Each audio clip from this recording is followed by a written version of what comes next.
Exactement. Ah yes.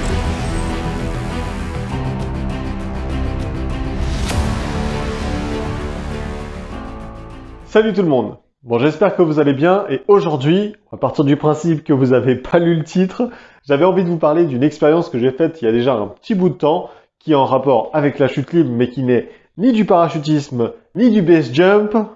Ouais, bon, ok, vous avez lu le titre. J'avais envie de vous parler de mon saut à l'élastique. Ah oui, en passant, n'oubliez pas de vous abonner ou de partager le contenu s'il vous plaît, parce qu'il y a encore pas mal de gens qui regardent régulièrement en fait cette chaîne et qui malheureusement sont pas abonnés. Sachez qu'en fait, du coup, ça nous soutient énormément en fait les abonnements. Alors je sais qu'on vous le dit partout sur YouTube, faut s'abonner, mais en fait c'est vraiment quelque chose qui est important et ça nous permet, vous l'avez vu, de commencer à monter des petits projets à droite à gauche que en fait j'aurais pas pu faire auparavant. Donc oubliez pas ça, le partage, les commentaires, l'abonnement. Sur ce, je vous laisse, c'est reparti. Alors ce saut à l'élastique, il a été fait il y a déjà quelques années, avant que je passe du base jump en tout cas. Et c'était un cadeau de Noël que m'avait offert ma chérie. D'ailleurs, merci pour ça, chérie. Et du coup, l'aventure était assez cocasse. Et donc, du coup, cocasse. Sérieux. Et du coup, j'avais juste envie de vous la partager. Parce que, bon, pour moi, c'est un bon souvenir. Et mine de rien, ça a quand même joué, je pense, dans le fait que j'ai voulu me lancer dans le base jump par la suite. À cette époque-là, je faisais déjà du parachutisme depuis déjà au moins 2 ou 3 ans. Mais j'avais jamais testé ce genre d'expérience. Alors, tout commence. On décide de partir. Alors je vous rappelle en gros, j'habite dans le sud de la Seine-et-Marne, donc quasiment la région parisienne. Donc ça me faisait un bout de trotte pour aller jusqu'au pont de l'Artuby où on m'avait pris ce saut à l'élastique parce que c'est le pont le plus haut d'Europe en fait. Alors techniquement pour ceux d'ailleurs qui sont intéressés, qui veulent faire des sauts à l'élastique, au niveau des gros sauts à l'élastique qui existent, vous avez le pont de l'Artuby, qui est un saut à l'élastique qui fait 182 mètres. Vous avez le barrage de James Bond, je sais plus quoi. Vous tapez barrage James Bond, vous trouverez, qui fait un peu plus, qui va faire quasiment 200. Et après, dans le même style, vous avez aussi le pont de Nuke, qui là est pas un saut élastique, mais qui est un rope jump, qui est encore mieux. C'est un peu plus cher, mais c'est mieux, je trouve. Où là, vous avez 180, je sais plus combien, mais en tout cas, vous ferez une chute qui se rapprochera encore plus du base jump. Voilà pour l'anecdote, je vous laisserai chercher si ça vous intéresse. Mais du coup, on est parti pour se taper une grosse route de, 8-9 heures pour arriver jusqu'en bas. Donc on part, ça nous fait une journée de route, ça nous a explosé. Moi déjà, je commençais en plus à avoir un peu la pression qui montait. Mais du coup, arrivé là-bas, j'étais vraiment cané. Et on était censé dormir dans un camping. Alors, censé dormir dans un camping. Parce qu'en réalité, avant de partir, ma chérie, comme c'était son cadeau, enfin c'était le cadeau qu'elle voulait me faire, elle m'a dit, écoute, t'en fais pas, je m'occupe de tout, je m'occupe de la réservation, je m'occupe du camping et tout ça. Je dis, ok, nickel. Je me laisse aller, je profite. Donc on arrive sur place, aux coordonnées où il est censé avoir un camping, quoi. Et là, il y a rien, quoi. On est au milieu de nulle part. Je suis putain, c'est quoi ce délire? On retéléphone à la nana qui est censée nous accueillir. On lui dit, mais on trouve pas trop. Elle nous donne les coordonnées GPS et en fait, il fallait prendre un vieux chemin de terre, enfin un truc classique. D'ailleurs, heureusement que j'avais une C5 sur ce coup-là qui a la possibilité de monter les suspensions parce qu'il y a vraiment des endroits où sinon je pense que ça passait pas. Donc on se retrouve, on se prend ce petit chemin un peu bizarre. Je comprends plus rien, moi, à ce stade-là. Je suis là, putain, mais c'est quoi le délire? On arrive au bout dans une forêt, littéralement dans une forêt. Et là, on attend, on se dit, putain, c'est pas possible, quoi. Et on rappelle la nana, on dit, on est arrivé au point que vous nous avez donné, du coup, on vous attend. Elle dit, ouais, pas de souci, je suis pas loin, j'arrive. Ok. Et là, elle arrive en 4x4. Elle nous dit, voilà, super, bienvenue, je vous fais visiter. Visiter la forêt, oui, elle nous fait visiter la forêt, elle nous montre, en fait, on peut se mettre là, on peut se mettre là, on peut se mettre là. C'est du camping sauvage. On n'avait pas du tout prévu ça. On avait prévu d'avoir un camping classique, on se retrouve en plein camping sauvage, avec, je ne vous mens pas, des chèvres, et même des chevaux, je dois avoir des photos, je vais mettre des photos, en liberté, dans la forêt, qui se promènent comme ça, putain, l'Arche de Noé, quoi. Ok, on se retrouve à une aventure encore plus folle. Pourquoi pas, allez. On se retrouve à faire du camping sauvage. J'en ai fait un petit peu, mais pas tant que ça. Ma chérie n'a quasiment pas fait de camping, donc pour le coup, c'était vraiment une première. Et du coup, on se retrouve à faire notre méga camping, à essayer de se faire une place, de se trouver un endroit pour manger et tout ça. Et puis, on tarde pas trop parce que le lendemain, faut savoir que pour ce saut à l'élastique-là, en fait, il n'y a pas de réservation. C'est-à-dire que vous réservez en fait sur une journée, mais vous n'avez pas d'heure de passage en tout cas. Donc du coup, le mieux c'est d'arriver quand même assez tôt, surtout que moi, du coup, Ce qu'on voulait faire, c'était remonter un petit peu après le saut élastique pour aller sur Gap, faire un saut en parachute, comme ça, histoire d'avoir une journée d'enfer, et après remonter sur Annecy pour faire un autre truc. Donc du coup, on voulait pas passer trop tard pour avoir quand même le temps d'aller faire saut élastique et saut en parachute la même journée. Ça, c'était ouf.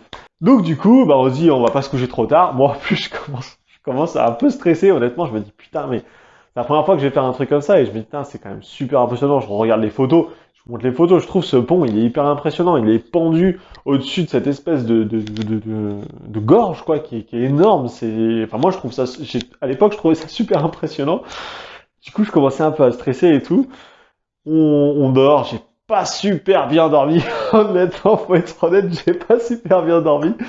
Surtout qu'arrivé sur les coups de 5-6 heures du matin, un cheval qui était en liberté dans la forêt, qui galopait entre les tentes dans la forêt et tout, c'était n'importe quoi, ça avait aucun sens. On était là, on savait pas. Alors, du coup, c'était super stressant. Moi, en plus, j'étais stressé. Le matin, j'avais pas trop faim. Enfin, bon, c'était bonne ambiance. C'était sympa. Et du coup, on arrive assez tôt. En fait, les premiers sur le pont de l'Artuby. On arrive, il y avait personne. Vraiment personne. Première voiture. Enfin, personne d'installé, pas de staff, pas de saut élastique en tout cas. Donc on va sur le pont, on pourra attendre, on commence à regarder. Et puis moi, je commence à mentaliser, à me dire, ok, là, dans pas longtemps, je vais monter là-dessus, là. Et je vais sauter. Et je commençais à être là, à me pencher, à me dire, allez, ouais, je vais sauter, je vais sauter. Et puis, je m'amusais à mettre un peu le pied dans le vide à travers les barreaux et tout ça. Puis là, j'étais, ah, putain, c'est quand même super impressionnant, quoi. Je vais quand même prendre cher à faire ça.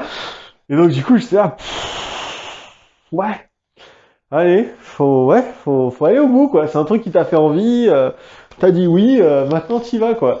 Et putain, à l'époque, j'étais pas, mais vous allez voir sur les vidéos que je vais vous mettre derrière, quoi. On sent qu'au fond de moi, j'essaie de le cacher, mais qu'au fond de moi, le mec, il est un peu stressé quand même.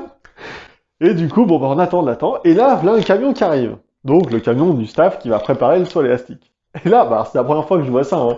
J'ai jamais vu, en fait, j'ai littéralement jamais vu quelqu'un sauter à l'élastique dans ma vie. Et donc, la première fois que je vais voir ça, bah, en fait, je vais sauter.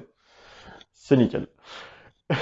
Et du coup, on voit les gars qui arrivent, on voit qu'ils commencent à arriver, les blagueurs, ils tapent des gros délires, ça raconte tout et n'importe quoi, ça se vanne dans tous les sens, du coup super cool, ça va faire descendre un peu la pression. Et puis ils commencent à sortir le matos. Et là, ils sortent du matos, du camion. Ça a l'air tellement foireux comme installation. Franchement, c'est vraiment ce que je me suis dit. Ils sortent un espèce de gros cube. Je vais vous mettre les photos là que j'ai pris qu'on voit sur la vidéo. En fait, c'est je sais pas, un espèce de gros machin là qu'on vient poser au bord du pont, sur lequel vient se pendre un truc qui dépasse, et sur lequel on va accrocher l'élastique, quoi. Enfin, donc ta vie, en fait, qu'on va accrocher au bout de ce truc là. Et le mec, il sort, il rigole, il galère, machin, Et puis il commence à bidouiller pour faire le niveau, puis à des endroits c'était pas trop, il commence à mettre des trucs en bois, en dessous, à caler, j'étais là, mais c'est quoi ce délire? C'est quoi l'idée? Moi je saute au bout, là, c'est sérieux, ça tient? Bon, écoute, j'ai vu sur internet qu'ils font ça depuis longtemps, donc on va dire que c'est quand même très sécu, hein. Il commence à me dire, bon bah du coup, premier arrivé, premier servi, entre-temps il y a d'autres personnes qui sont arrivées, mais du coup bah, je vais être le premier à sauter. Nickel. Et là, heureusement, je dois avoir la vidéo. Oui, ma chérie, elle a une vidéo, je vais vous la mettre. Envoie. Tu l'attrapes, hein. Tends bien le bras, sors le bras. Merde, j'ai loupé.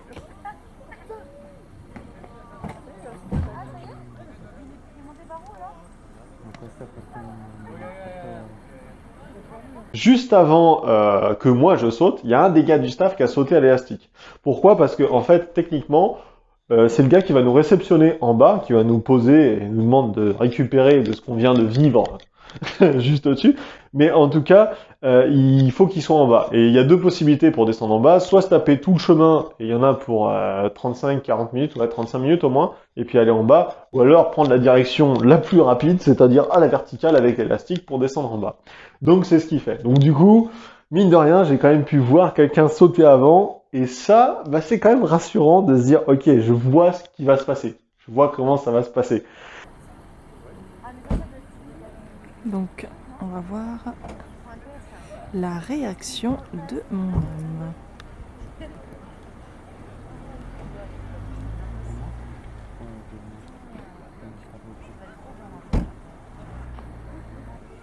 Ouh là là, je crois qu'il commence à stresser là. Il commence vraiment à stresser.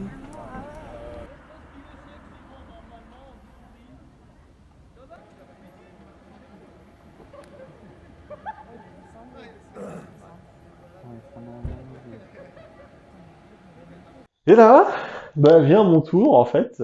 Bah voilà, le mec il est en bas. C'est parti, on y va quoi. Bam, vidéo, ça part. Alors, on va sauter à l'élastique du pont de l'Artuby à 182 mètres. Pour la première fois de ma vie, je vais me retrouver sur un truc de 182 mètres. Les derniers trucs que j'avais sautés, c'était d'avion, il y avait 4000 mètres. Là, le visuel est totalement différent. Et donc là, bah, on commence à te préparer, on commence à te machin. Alors en gros, on va te mettre sur ce type de saut là, en tout cas, t'as une espèce de harnais. Je sais plus comment c'est foutu, on le verra bien de toute façon sur les vidéos. Le harnais, il doit être de partout. Et ensuite, on a un truc qui nous accroche aux pieds. Donc au départ, il nous accroche ça sur les pieds. Il vient mettre un espèce de scratch. Tu te dis, ça tient pas, frère. ça, faut mettre autre chose. Et après, il vient serrer avec une sangle. Bon, ok. Bon, bah t'attends.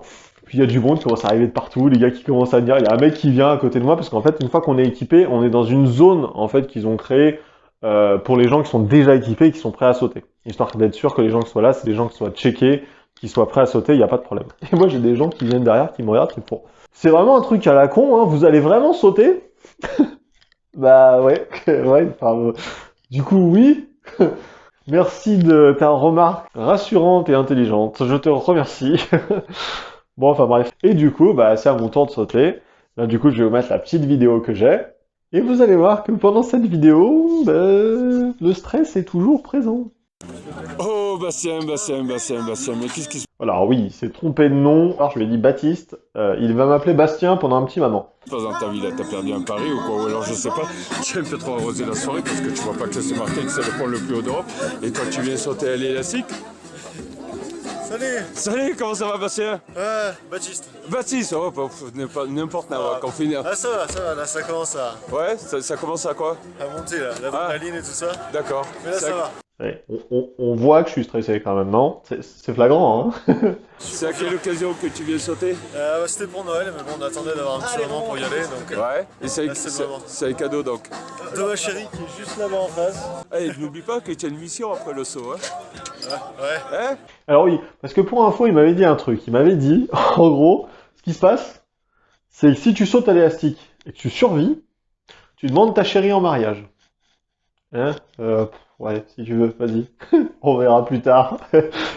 Du coup, comme ça, vous avez le délire, hein. Ouais. Je vous dirai, ouais. Ok, tu nous enverras un texto. Ça marche. Ah ben on te souhaite un bon saut alors. Merci. Merci à toi. Ouais, c'est parti. Ok, et la petite pause, à ce moment-là, en fait, ce qui s'est passé, on ne va pas sur la vidéo, c'est que les gars du staff, qui sont des gros blagueurs, faut le dire quand même, hein, quand je montais sur l'escabeau pour monter sur le rebord, qui est large comme ça, avec un trou de 182 mètres à côté, à l'époque, moi, c'est un truc qui m'impressionnait de ouf, le mec à l'escabeau a rien trouvé de plus malin que de secouer l'escabeau comme ça. Il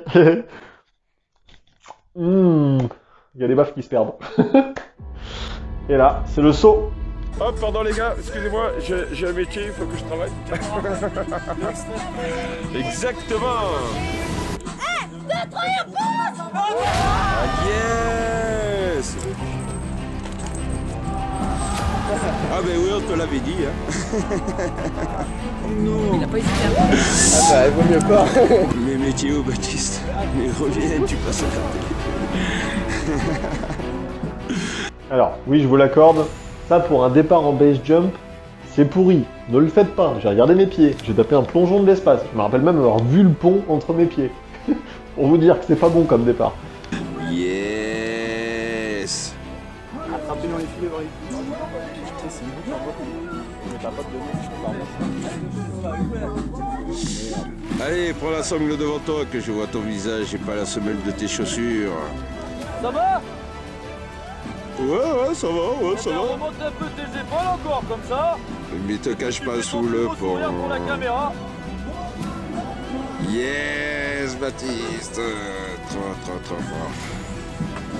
Et puis en fait, une fois que je suis arrivé en bas, en fait, j'étais trop content. J'ai eu une montée de joie, de bonheur, le mélange d'adrénaline et tout ça, j'étais comme un ouf, j'étais pendu sous mon élastique, j'étais mais c'est génial! En fait, j'ai adoré. En fait, c'est comme le base, en fait, au final, maintenant que je pratique ça aussi. C'est-à-dire qu'en fait, le départ, c'est difficile, mais après, c'est un kiff d'en faire. En fait, ouais, il y a un déclic à avoir au départ, mais après, en fait, j'aurais pu en refaire 3-4 fois. J'ai adoré ça, et puis on l'entend, hein. Bon ben voilà, Baptiste, tu arrêtes de bouger un peu. Oui, tu crois que tu nous entends. Il est content, Baptiste. Ah ben écoute, moi j'ai deux choses à dire. D'abord, bravo pour le premier saut de la journée. En plus, on est content, nous, ça a tenu. Et comme on dit, ce qui est fait n'est plus à faire, mais à refaire.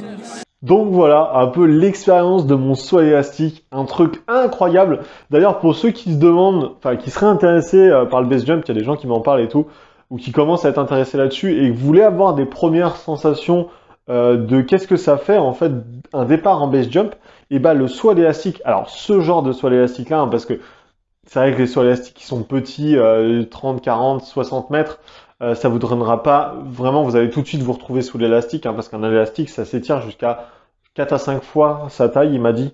Donc vraiment, voilà, l'élastique là par exemple, la chute qu'on fait, chute vraiment libre sur un saut comme ça, elle est de 35 mètres. Et après, on commence déjà à ralentir parce que l'élastique, il s'étire.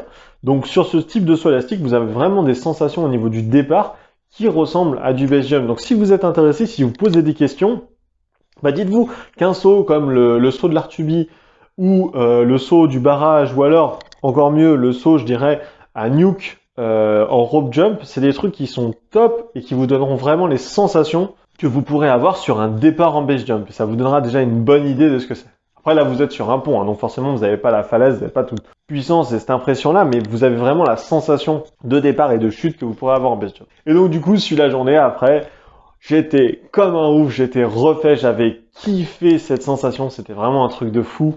Et du coup, on remonte tout de suite sur Gap, on mange, et après, saut en parachute, et là, pareil, Gap, une drop zone de fou. S'il y en a d'entre vous qui sautent à Gap, j'ai adoré cette drop zone, vraiment.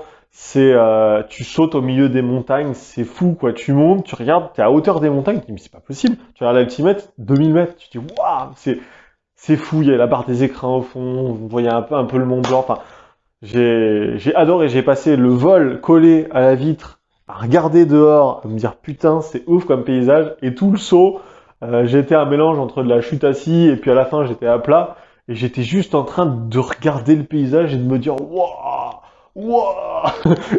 Donc vraiment un saut de fou si vous avez l'occasion de passer par Gap. C'est une des drop zones que j'ai faites et honnêtement elle est vraiment top et c'est vraiment une belle expérience à faire.